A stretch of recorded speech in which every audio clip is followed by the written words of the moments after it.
کے حقوق پورا کرنے کی وصیت کی ہے، جن میں سب سے زیادہ جلیل القدر حق زکوٰۃ ہے، اور مجھے حکم دیا ہے کہ میں زندگی بھر یہ کام کرتا رہوں، بس میں اپنے رب کا حکم مانتا ہوں، اس کی وصیت پر عمل کرتا اور اس کو نافذ کرتا رہوں گا۔ وبرم بوالداتی، اور اپنی ماں سے حسن سلوک کرنے والا، ولم یجعلنی، اور نہیں اس نے بنایا مجھے جبارن شقیہ سرکش بدبخت۔ عیسیٰ علیہ السلام نے واضح فرمایا کہ اللہ تعالیٰ نے مجھے یہ وصیت بھی کی ہے کہ میں اپنی والدہ کی اطاعت کروں، ان کی خدمت کروں، احسان کا معاملہ کروں، ان کے حقوق پورے کروں، کیونکہ والدہ کو یہ شرف اور فضیلت حاصل ہے جنم دینے کی بنا پر کہ وہ مجھ پر ولادت کا حق اور دیگر حقوق رکھتی ہے، اور اس نے مجھے سرکش اور بدبخت نہیں بنایا۔ والسلام علیہ، اور سلام مجھ پر، یوم ولدت، جس دن میں پیدا ہوا، و یوم اموت، اور جس دن میں مروں گا، و یوم ابعث حیا، اور جس دن مجھے زندہ کر کے اٹھایا جائے گا۔ یعنی یوم ولادت سے لے کر یوم بعد الموت تک میرے لیے سلامتی ہی سلامتی ہے۔ اس سے بھی آپ کا بندہ اور مخلوق ہونا ثابت ہو رہا ہے کہ آپ دیگر انسانوں کی طرح عدم سے عالم وجود میں آئے، پھر آپ کو موت بھی آئے گی اور قیامت کے دن دوبارہ زندہ بھی ہوں گے، لیکن یہ تینوں مقامات بڑے کٹھن ہیں، اس لیے آپ نے فرمایا کہ ان کٹھن منزلوں میں بھی میں سلامتی سے گزر جاؤں گا، آپ پر اللہ تعالیٰ کی رحمتیں اور سلامتی ہو۔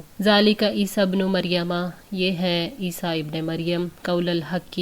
کی بات، الذی فیہ یمترون، جس میں وہ شک کرتے ہیں، یعنی یہ ہے عیسیٰ ابن مریم۔ اللہ تعالیٰ نے فرمایا کہ ہم نے عیسیٰ علیہ السلام کا سچا واقعہ آپ لوگوں کو سنا دیا۔ عیسیٰ علیہ السلام کی یہی صفات ہیں جس میں کوئی شک نہیں، یہی قول حق اللہ تعالیٰ کا کلام ہے، اور اس کے خلاف جو کچھ کہا گیا ہے وہ باطل ہے۔ عیسیٰ علیہ السلام کی صفات اللہ تعالیٰ کی عطا کردہ ہیں، وہ ان صفات کے حامل نہیں ہے جن کے بارے میں عیسائیوں نے غلو کیا اور یہودیوں نے کمی کی۔ قول حق کے مقابلے میں لوگوں کی بات شک پر مبنی ہے۔ ما کان للہ، نہیں ہے لائق اللہ کے، ان یتخذ من ولد، کہ وہ کوئی اولاد بنائے، سبحانہ، وہ پاک ہے، اذا قضا امرا، جب وہ کسی کام کا فیصلہ کرتا ہے، فانما یقول لہ، تو یقیناً اس کے لیے کہتا ہے، کن، ہو جا، فیکون، تو وہ ہو جاتا ہے۔ یعنی یہ بات اللہ تعالیٰ کے لائق ہی نہیں۔ اللہ تعالیٰ بے نیاز اور قابل ستائش ہے، وہ تمام مملکتوں کا مالک ہے، وہ اپنے بندوں اور غلاموں کو اولاد کیسے بنا سکتا ہے جبکہ اللہ تعالیٰ ہر نقص سے پاک اور مقدس ہے۔ وہ کسی بھی معاملے کا ارادہ کرتا ہے، چاہے وہ چھوٹا ہو یا بڑا، وہ کام اس کے لیے مشکل نہیں ہوتا، وہ تو صرف اتنا کہتا ہے اس کام کو کہ ہو جا تو وہ ہو جاتا ہے۔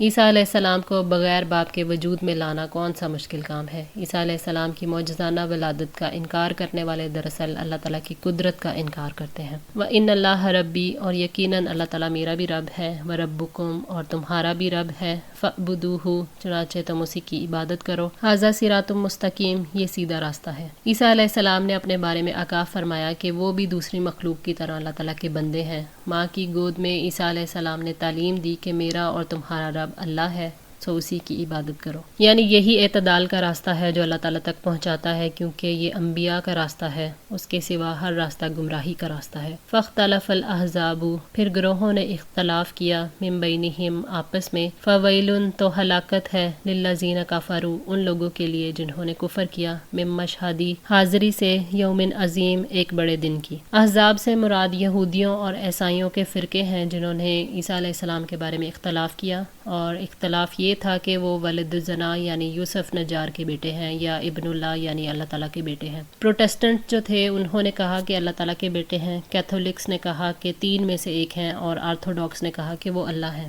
جب اللہ تعالیٰ نے عیسیٰ ابن مریم کا حال بیان فرما دیا جس میں کوئی شک اور شبہ نہیں، تو آگاہ فرمایا کہ یہود و نصارہ اور دیگر فرقے اور گروہ جو گمراہی کے راستے پر ہیں، اپنے اپنے طبقات کے اختلاف کے مطابق عیسیٰ علیہ السلام کے بارے میں اختلاف کرتے ہیں۔ اللہ تعالیٰ کی توحید اور اس کی کتابوں کا انکار کرنے والوں میں یہودی اور عیسائی شامل ہیں جو عیسیٰ علیہ السلام کے بارے میں کافرانہ کلمات کہتے ہیں۔ عیسیٰ علیہ السلام کے بارے میں اختلاف کرنے والوں کے لیے وہ دن بڑا ہلاکت اور تباہی والا ہوگا۔ اسمی بہم، کس قدر سننے والے ہوں گے، و ابصر، اور کس قدر دیکھنے والے، یوم یأتوننا، جس دن وہ ہمارے پاس آئیں گے، لیکن الظالمون الیوم، لیکن آج ظالم، فی ضلال مبین، کھلی گمراہی میں ہیں۔ یعنی وہ قیامت کا دن ہوگا جس دن حق کے لیے گونگے، بہرے اور اندھے بنے رہنے والے خوب سنیں گے اور خوب دیکھیں گے۔ اس دن وہ اپنے کفر، شرک اور باطل نظریات کا انکار کریں گے، لیکن اس دن گمراہیوں کے لیے کوئی عذر نہیں ہوگا، کوئی حق کو پہچاننے کے باوجود دشمنی کی بنا پر گمراہ ہے یا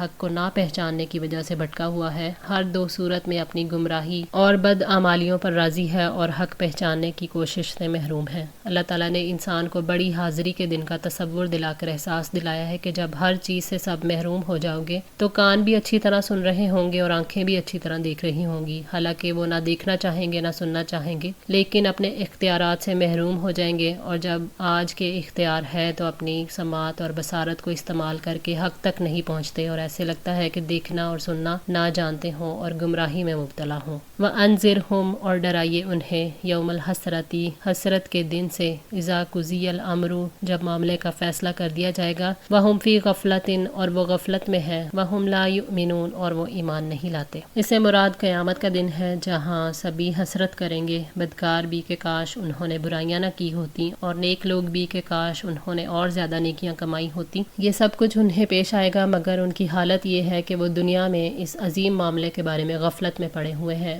اس کے بارے میں انہیں کبھی خیال نہیں آتا، اور اگر آ بھی جائے تو بھی غفلت میں ہی ہیں، بس نہ وہ اللہ پر ایمان لاتے ہیں نہ اس کے رسولوں کی اتباع کرتے ہیں، اس دنیا نے ان کو غافل کر دیا ہے۔ اِنَّا نَحْنُ نُورِثُ الْأَرْضَ یقیناً ہم ہی زمین کے وارث ہوں گے، وَمَنْ عَلَيْهَا اور جو اس پر ہے، وَإِلَيْنَا يُرْجَعُونَ اور سب ہماری طرف ہی پلٹائے جائیں گے، یعنی زمین اور اس پر جو کچھ ہے اس کا خالق اور مالک اللہ تعالیٰ ہی ہے، وہی اس میں تصرف فرماتا ہے۔ یہ دنیا اور اس کی تمام چیزیں دنیا والوں کو چھوڑ جائیں گی اور وہ دنیا کو چھوڑ کر چلے جائیں گے، زمین اور اس کی ہر چیز کا وارث تو اللہ ہے، زمین کی ہر چیز فنا ہو جائے گی اور صرف اللہ تعالیٰ کی ذات ہی ہے جو باقی رہے گی، کوئی ملکیت کا دعوے دار نہیں ہوگا، اللہ ہی باقی رہے گا، وہی حاکم ہوگا، سب کو اپنی طرف لوٹائے گا اور اعمال کی جزا دے گا، لہٰذا جو کوئی نیک عمل کرتا ہے وہ اللہ کی حمد کرے اور جو برے اعمال کرتا ہے تو اسے اپنے نفس کی ملامت کرنی چاہیے۔ اللہ تعالیٰ نے انسان کو یہ شعور دلایا ہے کہ تم خود کو مالک سمجھتے ہو، اپنے بھی مالک حالانکہ نہیں ہو، جن چیزوں کا تم خود کو مالک سمجھتے ہو ان کا وارث اللہ ہے، اللہ کے سوا کوئی حقیقی مالک نہیں اور سب کو اللہ ہی کی طرف لوٹنا ہے۔ آج کے لیے اتنا ہی، دعا ہے اللہ تعالیٰ ہماری اس کوشش کو قبول فرمائے، ہماری غلطیوں کوتاہیوں کو معاف فرما کر ہماری اصلاح فرمائے۔ جزاکم اللہ خیر، والسلام علیکم ورحمۃ اللہ وبرکاتہ۔